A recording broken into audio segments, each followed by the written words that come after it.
This guy has one problem. For a CDM, he is unbelievably weak. However, this puts him in an incredibly unique position, as he has an explosive run type in the defensive position, which is very, very rare. This in itself comes with a lot of pros and cons, but the main question for you is, how important is strength for a CDM to have in EAFC25? And for me, it is quite important. This is because I run a 4-3-3-2, so having a strong defensive presence between my midfield and my defence is incredibly important. However, even in this formation, I still quite like this Lahm card, and I'm going to talk about why. Just to get it immediately out there, his defending is the best I've seen in a very long time in this game. I've had a couple of other players that kind of slightly rival him, but his ability to actually control the ball after winning a challenge is unmatched. He comes equipped with the three really important defensive playstyles for me, with Intercept Plus being a big bonus, and having Anticipate is also a must on some cards. I also really like the fact it's got Slidecicles, as it decreases the chance that you get him sent off. The only thing you can't really do is try and use advanced defending, for obvious reasons. His height will cause some issues with interceptions because his legs aren't ridiculously long. So he might be in a really good position and near the ball and he just can't quite reach it. But it doesn't really matter too much because other cards wouldn't be in that position at all.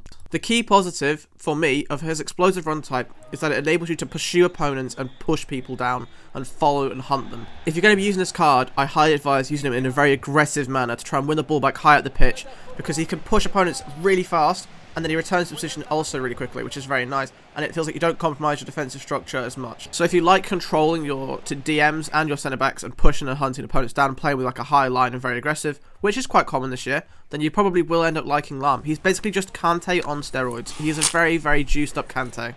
He and Kante then also share the same issue, which I'm going to talk about now with the explosive run type, being that if an opponent manages to get around him, which is quite hard, Lahm cannot then catch up. He hasn't got that controlled lengthy build or anything. So if your opponent has any relatively large striker, even Marlon was much quicker, even Cruyff was quicker, all that sort of stuff.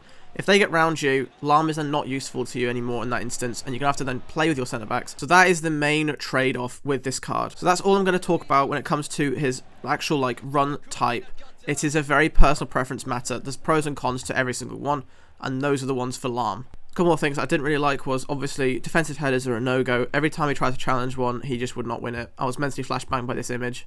And because he hasn't got such a big physical presence, he won't exactly stop players from making the runs. He'll stand in the right position to do that, but they can just usually push and past him to then make the same run they were going to do originally, which is a big benefit to having a bigger CDM like Casemiro, Thuram, or Sissoko.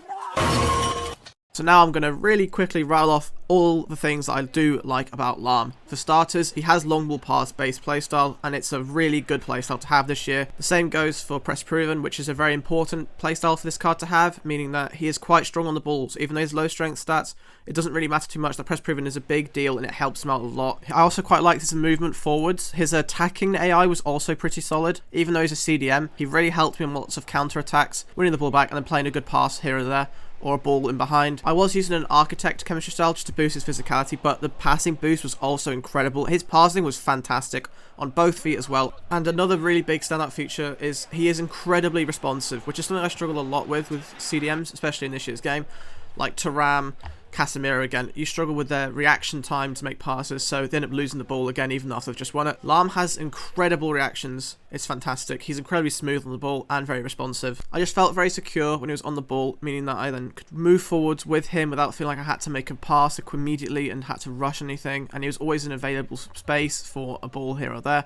Very good at switching the play. Just a really nice all-round card for build-up play, which is a good thing to have on a DM. And whilst holding is the best role, in my opinion at least, this year for CDMs to have. In-game, Lahm is formatted much more as a deep-line playmaker. He does just play above his stats in almost all categories. The only category that is kind of accurate is the physicality, because it's the only downside to this card. The only other thing is, he is expensive. 300,000 coins is quite a lot for a defensive midfielder. However, I think it's well worth it, especially for an icon in that price range, because lots of people say it's better than Essien. I haven't used Essien yet, so I can't quite vouch on that front. But if you need an icon and you need a DM, this guy will fit the bill. There are better cards available in that price range. For example, the Patch Player of the Month is better. However, you can't necessarily get her on chemistry. So with all that in mind, and considering everything about the card, I have to give Ultimate Succession Phillip Lahm an 8 out of 10.